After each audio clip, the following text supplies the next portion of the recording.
தூக்கத்தில் மரணம், பாபாஜியின் தெய்வீக பார்வை. மகாவதார் பாபாஜி சொன்னார், மரணம் என்பது முடிவல்ல, அது மற்றொரு தொடக்கம். நாம் அனைவரும் ஒரு நாள் தூங்குகிறோம், ஆனால் சிலர் அந்த தூக்கத்திலிருந்து மீண்டும் விழிக்கவில்லை. அதை நாம் எல்லாம் மரணம் என்று சொல்கிறோம். ஆனால் பாபாஜி அதனை தெய்வீக ஓய்வு என்று அழைக்கிறார். வாழ்க்கையின் ஓட்டம். மனிதன் வாழ்க்கையில் ஓடிக்கொண்டிருக்கிறான். ஆசைகள், பொருளாதாரம், பெயர், புகழ்.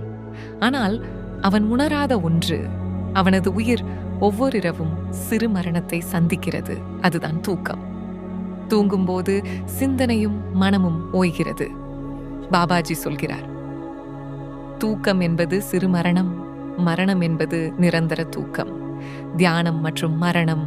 தியானம் செய்வோர், அன்பில் வாழ்வோர், மன்னிப்பை கற்றுக்கொண்டோர், அவர்களது மனம் மிகவும் சாந்தமாக இருக்கும். அவர்களுக்கு மரணம் என்பது பயம் இல்லை.